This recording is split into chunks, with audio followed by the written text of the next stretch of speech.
안녕하세요. 문구점 언니의 뼈 때리는 육아 이야기의 저자 서정미 작가입니다. 오늘도 만나서 너무너무 반갑습니다. 제가 오늘도 저의 책 중에서 한 가지를 골라서 제가 읽어드리겠습니다.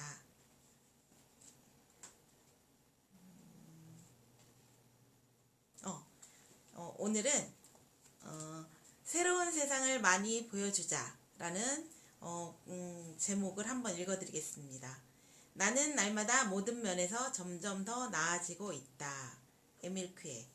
어떻게 이 동영상을 보고 계신 엄마들도 매일매일 나아지고 계신다고 생각하시나요? 만약에 그렇지 않다라면 습관을 조금씩만 바꿔도 나도 모르는 사이에 뭐 한 달이 지나고 두 달이 지나고 1년이 가고 그랬을 때 되게 좋은 방향으로 바꿔갈 수 있도록 노력해 보시면 되게 좋을 것 같아요. 그리고 세상을 많이 보여주자라는 책 제목 안에 있는 내용은 뭐냐면 사슴벌레를 자식처럼 돌보는 아이들. 요즘은 애들이 휴대폰 가지고 게임을 많이 하고 그러잖아요. 근데 제가 우리 아이들을 키울 때만 하더라도 사슴벌레를 되게 많이 키우는 애들이 많았어요. 근데 처음에 저도 이해가 안 됐거든요. 왜냐면 곤충이라는 거는 좀 무섭잖아요. 그래서 뭐 만진다는 거는 생각도 안 했었고 너무너무 무섭다고 생각을 했는데 의외로 아이들은 되게 좋아하는 거예요. 그래서 내가 관찰을 해보니까 이런 마음에서 아이들이 사슴벌레를 좋아하는구나 라는 거를 찾았거든요. 제가 읽어드려 볼 테니까 한번 보세요. 사슴벌레를 자식처럼 돌보는 아이들. 사슴벌레가 유행한 적이 있다. 사슴벌레통, 곤충젤리, 먹이모, 놀이모, 톱밥이 필요하다.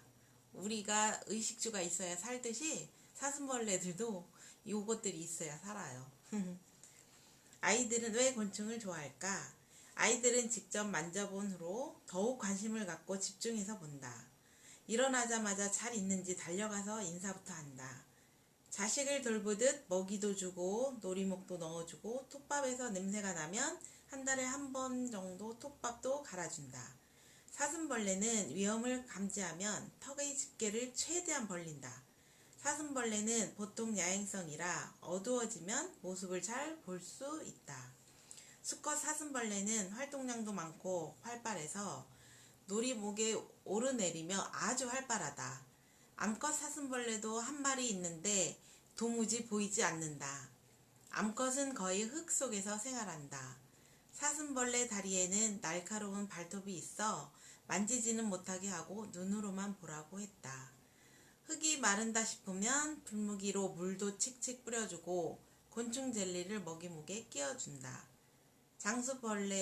장수풍뎅이에 더 관심이 있지만 성충으로 2개월 정도 산다고 해서 6개월가량 산다는 사슴벌레를 키우게 되었다. 사슴벌레를 보다 보면 벌레를 엄청 싫어하고 무서워했는데 어쩌다 내가 벌레를 키우게 되었는지 싶다. 여자는 약해도 엄마는 강하다고 했는데 엄마라서 그런 것 같다. 수컷 사슴벌레가 좀 더 멋진 것 같다. 아이들의 호기심을 충족시켜주고자 시작한 사슴벌레 키우기였는데 내가 요즘은 푹 빠져있다.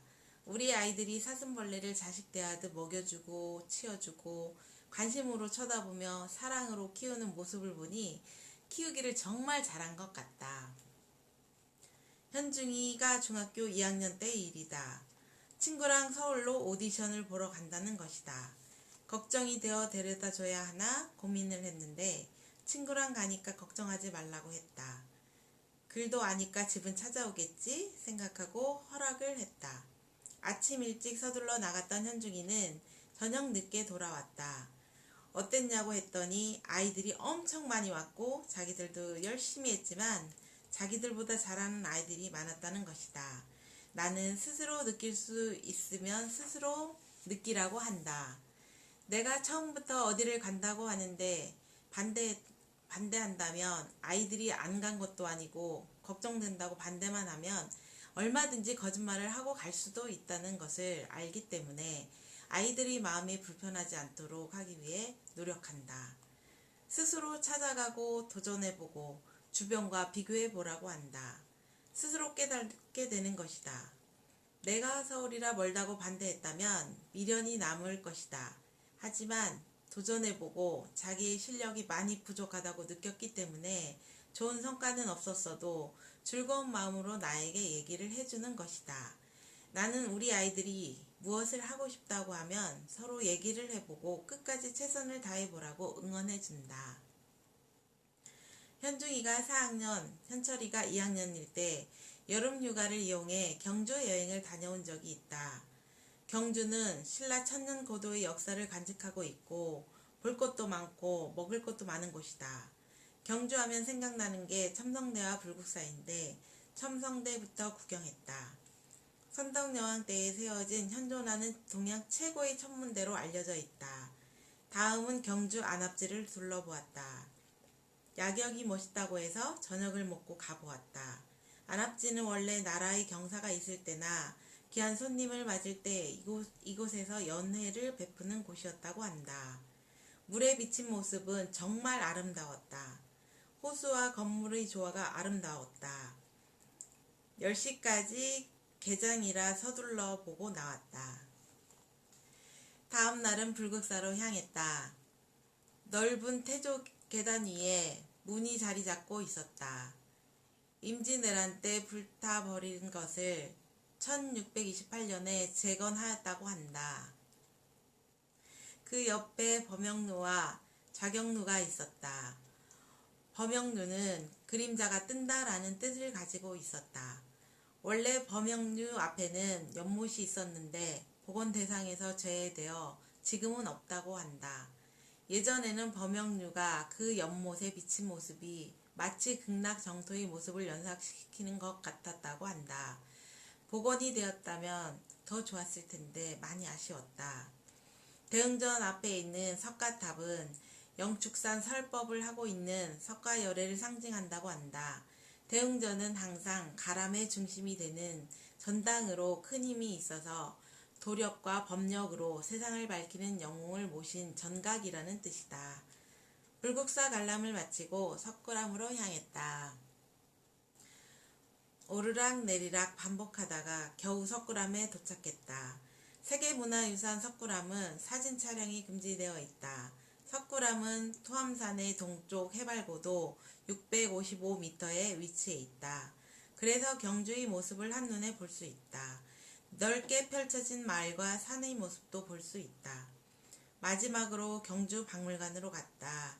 경주 박물관에는 크게 신라 역사관과 신라 미술관, 월지관, 안압지관과 5개 전시장으로 나누어 있다. 소장된 유물은 8만여 점으로 그중 3천여 점 상시 전시 중이다.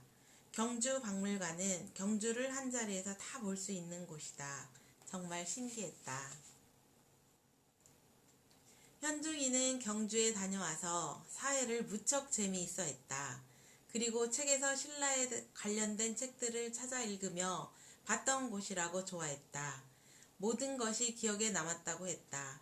하지만 현철이는 잘 기억이 나지 않는다고 했다. 현철이가 4학년이 되면 한 번 더 가서 보여주고 싶었는데 가지 못했다.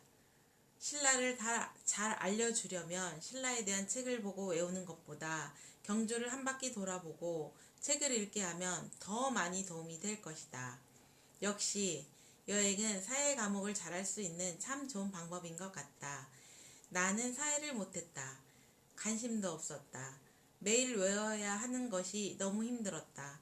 하지만 지금 돌아다니면서 보고 기억한 것은 오래 기억에 남는다. 많이 보여주고 재밌게 보여줘야 오래오래 기억에 남는 것 같다.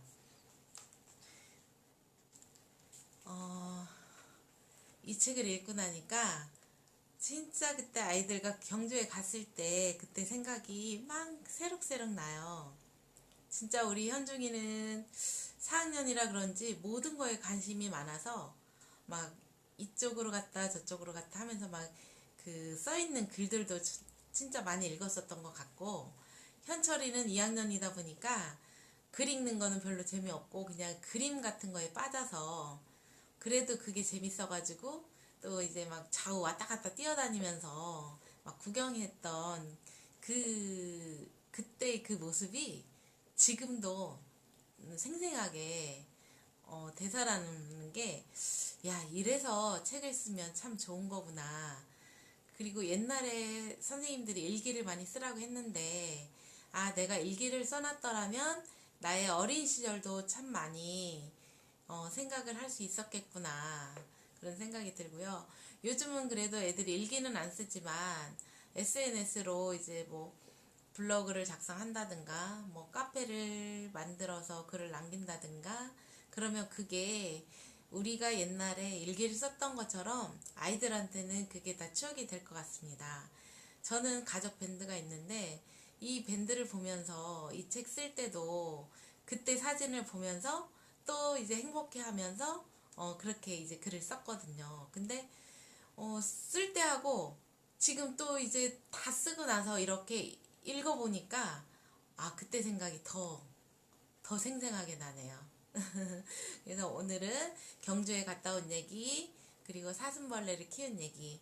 그래서 아이들도 뭐 요즘 강아지 좋아하고 뭐 키우려고 하잖아요. 그게 다 애들은 이제 우리가 생각하는 동물이라고 보는 게 아니라 그냥 친구라고 생각하고 보는 것 같아요. 그래서 만약에 이제 기회가 잘 되지는 않지만 집에서 강아지나 고양이 같은 건 키울 수가 없잖아요. 그러면 뭐 금붕어라도 키워본다면 애들이 어떤 행동을 하는지 엄마들이 더 관찰하게 되면서 아이들 마음도 대화하지 못한 부분인데도 아마 보시게 될 거라고 생각합니다. 그래서 오늘도 저희 책을 잘 들어주셔서 감사합니다. 다시 한번 문구점 언니의 뼈 때리는 육아 이야기의 저자 서정미 작가였습니다. 감사합니다.